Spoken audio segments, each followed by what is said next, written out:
О,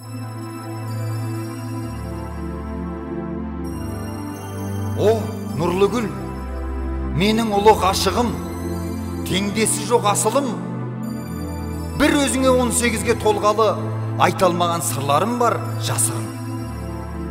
Тәкәппәрім, сөз көтермес нәзігім, айтшығандай бар алдыңда жазығым.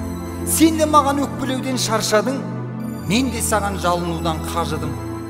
Мүлде мені естімейсің, көрмейсің, жала жауып қызғанышпен тергейсің. Жыласам да маған назар бөлмейсің, құласам да көтеруге келмейсің. Жылда күліп алдағанмен ештеңе де бермейсің. Ал мен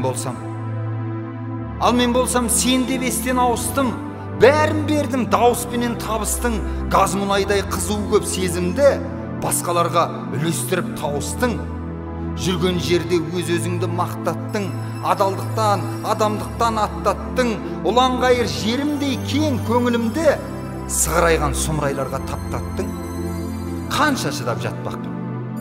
Я, мен сені күні-түні жырладым, сен сонда да маған мойын бұрмадың. Сенім үміт арманымды аямай, бюджеттің ақшасындай ұрладың. Күнді өзгеріп мінезің мен көйлегің, қалағаным атақ, байлық, той дедің. Тілегіңді орындап, ұнайма деп сұрасам, түсініксіз жолда ұқсап сөйледің.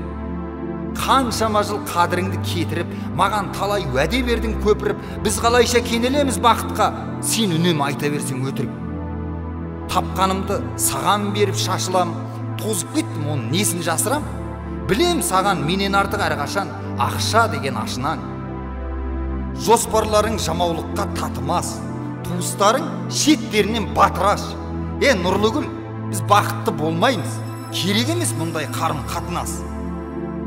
Болған шығар, жазғырмасын мен ешкім. Жүрегіммен оңашада кеңестім.